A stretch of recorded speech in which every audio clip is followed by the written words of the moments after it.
Hi guys, welcome to the Niels van Roij Design channel and welcome to this launch video on the A6 e-tron concept by Audi.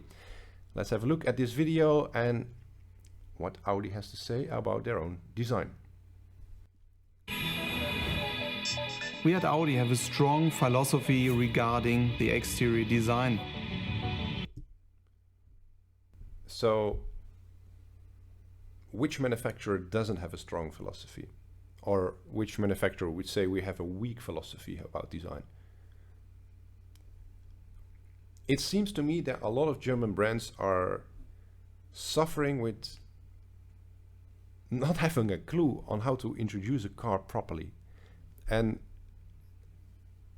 this video just already starts in a way where I'm thinking it's going to be like the review on the Mercedes C-Class or the S-Class Maybach or the EQS that I recently did. There's something going on in Germany, I don't know, maybe it's in the water, but there's just this struggle with just being honest about what you're doing. What is this strong philosophy on design? Tell us about it, please. We want to build the most attractive and progressive cars also in the electric world. Okay, you want to build electric cars that are attractive. Again, which manufacturer is saying, well, you know, we want to build electric cars, but we would like to really make them unattractive? These words matter because it tells you something. I mean, maybe this is marketing telling this gentleman what to say and what not to say. It could well be, but again, then it's on marketing. Just be honest about what the design philosophy at Audi is. What are you trying to translate from words into shape, into forms, into materials, into surfacing, into jewelry, into whatever? It's not being communicated. The Audi A6 e-tron. So first view on this car. Do something, please. Take your finger or your hand and cover that front end. So you only see the headlights basically. Cover the grille, or the inverted grille as Audi calls it. The entire car is as generic as they come. It's not necessarily bad, it's not ugly, it's not terribly executed, but it's very generic. It's on the level of modern day Chinese car design, or actually a bit below it, because quite a lot of Chinese brands are now leading way more than a lot of European or American, let's say Western car design commenters would like to say. In China, actually, they understand that it's important to push on boundaries when you're designing an electric car, to not just design a car like you would design any petrol engined car, diesel engined car, and close the grille. A lot of Chinese modern car design actually does away with all the grilles and has proper design language. You know, it's not all perfect, but definitely not the case in Europe or America either. So they are absolutely on the level of the Western world now when it comes to car design.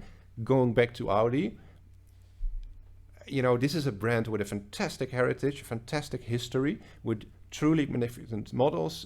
I've done a design review on the Audi A8, on the Audi TT, so please have a look at those if you haven't seen them yet, because that's very positive, and this is not, because it's generic design is what we're seeing here.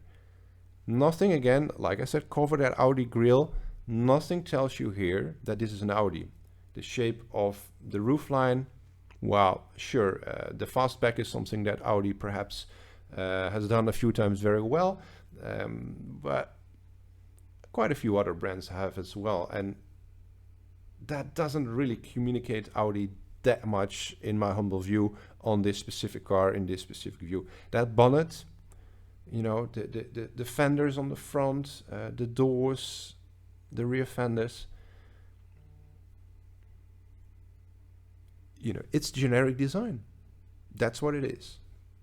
Nothing here tells you Germanic, tells you Vorsprung durch Technik, as the Germans, sorry for butchering German there, but that's their tagline for as long as Audi is out there, translate that into surfacing, translate that into the proportional statement of the car, into the graphics.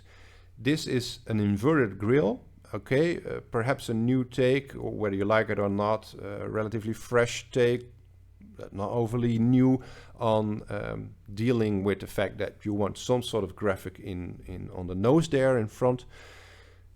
But it's definitely not needed. Again, the Chinese manufacturers that I just mentioned a few times show that you can innovate on that front end on many different levels without having this fake-ish grille. Tesla did it when introducing the Model S almost 10 years ago with the nose cone, and they took it out as well. They are honest about the fact that this is an electric car. They get their identity, their brand DNA, if you like, their down-the-road graphic, headlights, and out of surfacing, out of the skin of the front that has that typical Tesla flow on it. And then if we're moving outside of that closed single frame grille, we're seeing large intakes, as if this is a V8 Audi S8 kind of RS6 kind of gas guzzler, and it's not. So sure, they've hidden some of the main headlights functionality in there, but you know, guys, I mean, we can do a bit better than just designing massive holes into the front of a car that doesn't need them. Concept is a preview of upcoming C-Class limousine based on our PPE platform. First, you see clearly it's a sportback. We have the typical sleek sportback silhouette, including the daylight opening you know from other sportback models. One level lower, we have the typical Audi pronunciation of all four wheels. So let's have a look at the side view. Proportionally, definitely pleasant. Sit nicely low on its wheels, large wheels, low bonnet line, and that typically arched Audi roofline. But apart from that, nothing new here, nothing that clearly identifies this as an Audi, like the TT, which is now, you know, decades old, does. It still is more modern, it's more crisp, it's more saying that this is a technology-driven brand, that Audi is a technology-driven brand, than this is. This is sure, soft, curvaceous, but why? Why not show that this is a brand that does some of the most high-tech cars, the cars with the tiniest shut lines. Crispness does that, crispness in surfacing. So let's say a chiseled look, like the first generation TT had, like the A8 of that generation had, like the A2 had as well, this small compact city car of Audi. All magnificent pieces of design. This is not design, this is styling. This is, so the difference between the two is evident.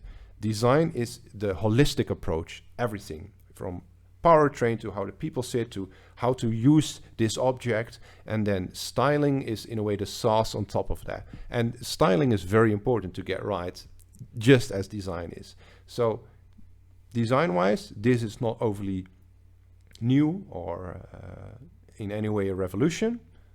It's the typical electric car layout, and then styling-wise, it's also rather empty. Nothing is happening. Nothing tells you here this is an Audi, this is innovative, this is German, this is just generic design. Via strong muscles.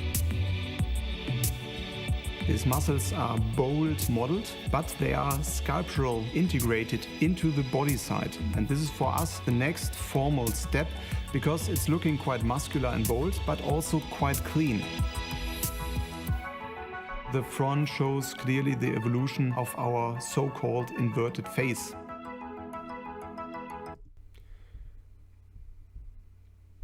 So they obviously have done this pattern on the inverted face to not make it look like just a slab of material. But it's, again, it could have been so much more interesting rather than just having these nondescript lines, a little bit of surfacing there. You know, it's done many times before. It's done many times better as well,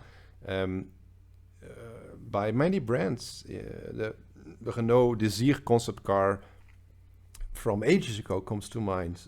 I mean, we're talking about concept cars here anyway, so let's, you know, compare it to a concept car that really pushed boundaries, that really did something interesting with surfacing, that really showed it was, in that case, a Renault.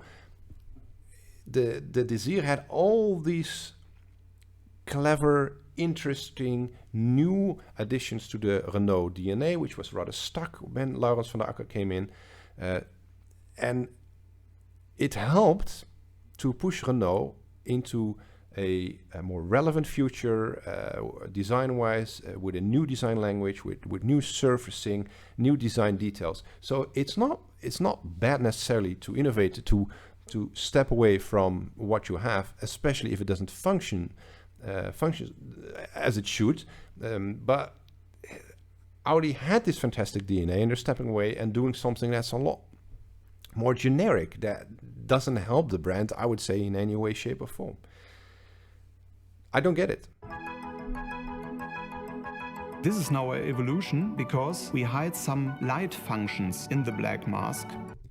Well, it's not an evolution, because basically any SUV out there does the same trick, and they've done it for about 10 years. From Citroën to Hyundai, you know, you can name endless brands that have done this trick with the narrow headlights that you read, which are mostly the daytime running lights, and then the actual headlights being lower in the bumper, hidden away in a black panel. So stating that this is innovation, it's actually the opposite. It's something that has been done for, well, you know, 5 to 10 years, let's say, and that is not necessarily that well executed here either. Because the headlights that you do actually read, so these small, thin headlights on top, sure, they have this sort of crystal-like inside, but apart from that, again, look at the headlight of the first generation Audi TT, and everybody will tell you, anybody who has a little bit of knowledge on cars and car design, that this is an Audi. Now have a look at this headlight, and it's a generic, it's a beautiful headlight, but it's a generic piece of design, a generic headlight design. And that's why the top part, the main light, what you read, is very, very slim. It's the slimmest headlight you find on an Audi model. This headlight has 3 rows of LEDs where the customer can configure his own daytime running light.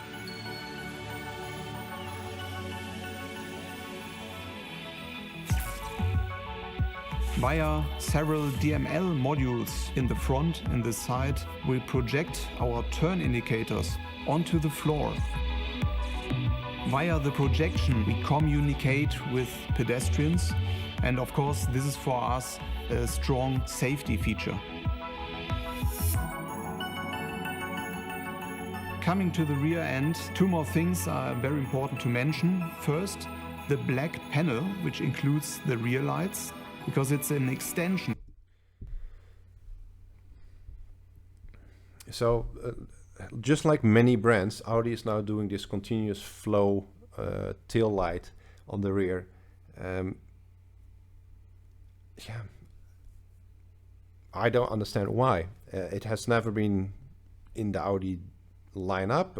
It's not something fresh. It's not something new, because a lot of other brands are doing this. It doesn't say Audi. It's, you know, it's like a poorly executed Porsche rear end, if you ask me. Nothing here in this shot, again, this 3/4 rear shot, is new, is fresh. Of course, this is a dramatic car. You know, this is wide and it's low and it has massive wheels. It's a proper concept car. So sure, I can understand you might think, well, it's an impressive car. Sure, but that's the easy part. The styling of it is empty. The story here is is what? You know, it's not there. Of the rear screen, under the black panel you see a light bar which is made via OLEDs. And via these OLEDs you have very three-dimensional light animations. The second important point is that the rear end is clearly driven by aerodynamics. Obviously, when you have a low drag coefficient, you have a higher range on an electric car, and this is clearly visible here in the A6 e-tron concept. Well, I'll give him some credit there, because at least that's an honest statement. Electric cars have to be smooth. That's likely, I assume, why it's so blobby. I mean, I can't say this is anything else than that. And that cutoff on the rear is highly aerodynamic. You'll see it in many electric cars. You see it in the Toyota Prius as well. It's basically a cam tail, like we did, for instance, with the Brad van Hommage. Mr. Cam was an expert, let's say, in aerodynamics, and he invented the cam tail. It was named after him, and what it does is, rather than a smooth and curved rear end, where the air has grip and can basically drag the car down, make sure that it's not as efficient. The air is breaking off that rear end. It's a clear cut, and the car is not pulled back by the air, basically. So, sure, this is an honest design statement, and it's communicated through the surfacing of that car. It's not hidden in any way. It's clearly shown. But apart from that, looking at this car, just cover that Audi badge on the back. What tells you here that this is an Audi, that this is not anything else? I don't know. Honestly, I don't know. If you disagree with me, let me know in the comments, but I don't see anything here that tells you this is Audi. This is, you know, if anybody else copies a certain feature on this car, would you say, oh, but that's clearly copied from Audi? If anybody would copy any element out of the Audi TT, you would clearly see it. You would say, well, it's taken one-to-one from the Audi TT in the first generation. But here, this is so generic, so bland in a way. Yeah, you know, you could take all these elements, put them on another car, and you wouldn't really notice. So, to sum it up, the A6 e-tron concept is a perfect extension of our future e-tron lineup, and I'm really looking forward to see this beauty on the road.